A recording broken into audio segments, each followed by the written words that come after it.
मेरे हजूर ने इरशाद फरमाया, मन रागिबा अन सुन्नती फलैसा मिन्नी, जिसने मेरी सुन्नत से एराज किया, रुख मोड़ा, वो मुझसे नहीं है, यानी वो मेरे तरीके पे नहीं है। हजूर सल्लल्लाहु अलैहि वसल्लम की पैरवी अहले ईमान के लिए बहुत बड़ा सरमाया है। हजूर की हर सुन्नत दुनिया व माफीहा की दौलतों से ज़्यादा कीमती है और उशाक हजूर की हर सुन्नत पे अमल पैरा रहे। इस उम्मत में हजूर के सबसे बड़े जो आशिक हुए हैं वो सहाबा कराम हैं। सहाबा से बड़ा आशिक ना कोई हुआ ना कोई हो सकता है। हजूर सल्लल्लाहु अलैहि वसल्लम की सुन्नत और हजूर का हर अमल उन्हें अपनी जान से भी ज़्यादा महबूब था। हज़रत सैयदना अबू बकर सिद्दीक रज़ी अल्लाह ताला अन्हो जब आपका वक्त आखिर आया तो मौला कायनात को बुलाया और कहा कि अली, जिन हाथों से तूने हजूर को गुस्ल दिया था मुझे भी उन हाथों से गुस्ल देना। हज़रत सैयदना उमर फ़ारूक रज़ी अल्लाह ताला अन्हो हजर अस्वद के सामने खड़े होते हैं, बावजूद कि उनके सामने हजूर का ये फरमान मौजूद था कि हजर अस्वद को क़यामत के दिन अल्लाह ताला ज़बान और होंठ अता करेगा, जिसने इसका बोसा लिया ये क़यामत के दिन उसकी शफात करेगा। लेकिन आप उसको मुखातब होकर फरमाते हैं कि ए हजर अस्वद, तू एक पत्थर ही तो है, ना नफ़ा दे ना नुकसान दे, और मैं उमर हूं, मैं पत्थरों को चूमा नहीं करता, मैं तो तोड़ा करता हूं। लेकिन क्या करूं, तेरा चूमना मेरा ईमान बन गया है, इसलिए नहीं चूमता कि तुझे अमीर गरीब चूमते हैं, तुझे बादशाह और वजीर चूमते हैं, तुझे अदना और आला चूमते हैं। कसम है रब्बे दुल जलाल की, तुझे सिर्फ इसलिए चूमता हूं तुझे मेरे मोहम्मद ने चूमा।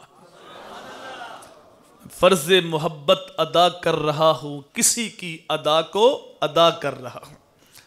हजरत सैयदना उस्मान गनी रज़ी अल्लाह ताला अन्हु एक जगह पे बैठ के वुजू करते हैं और फिर पानी चुल्लू में लेकर आसमान की तरफ फेंकते हैं और फिर मुस्कुराते हैं।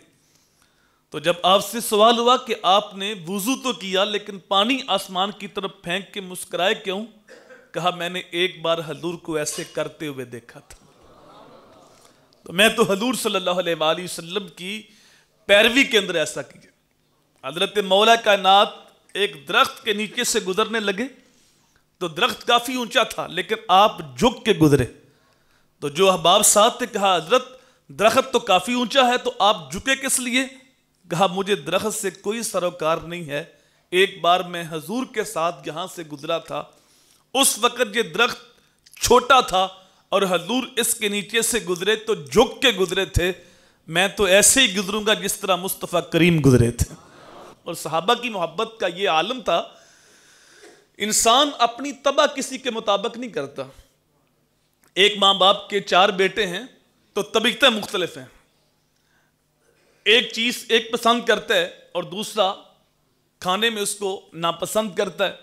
तो बाद औक़ात घर में खाना बनाते वक्त मसला बन जाता है कि ये पकाओ तो ये नहीं खाता, ये पकाओ तो ये नहीं खाता, ये इसको पसंद है, ये इसको पसंद है। लेकिन सहाबा ने अपनी तबा भी हजूर के मुताबिक कर ली थी। हजरत अनस बिन मालिक को देखा गया कि आप कद्दू शरीफ से डलियां चुन चुन के खा रहे हैं। तो जब पूछा गया कि आप ऐसे क्यों खा रहे हो, कहा मैंने हजूर को एक मरतबा ऐसे खाते हुए देखा था। तो मैं तो हजूर सल्लल्लाहु अलैहि वसल्लम की पैरवी के अंदर ऐसा कर रहा हूं। तो हजूर सल्लल्लाहु अलैहि वसल्लम की सुन्नत पर अमल सहाबा को ये महबूब था। और अगर हम ये जज्बा अपने अंदर पैदा कर लें कि कोई काम तो करना ही करना है, तो क्या ही अच्छा है कि ये देखें मेरे हजूर ने कैसे किया। सोना है लेकिन हजूर कैसे सोते थे, खाना खाना है देखिए हजूर कैसे खाते थे, चलना है देखिए हजूर कैसे चलते थे। तो हर अमल के अंदर हजूर की सुन्नत पे अमल किया जाए तो फिर हमारा हर लम्हा इबादत बन सकता है। हजरत मौला कायनात से किसी ने पूछा था, जनाब आप कितनी देर इबादत करते हैं? तो आपने कहा, मैं हर लम्हा इबादत में रहता हूं। तो सवाल करने वाला हैरान होकर पूछता, जनाब आप आराम नहीं करते? आपकी शादी नहीं हुई, बीवी के पास नहीं जाते, आप सोते नहीं, आप बैतुल खुला में नहीं जाते? कहा, सब कुछ करता हूं, जो भी करता हूं सोने की सुन्नत के मुताबिक करता, इसलिए मेरा हर लम्हा इबादत ही लिखा जाएगा।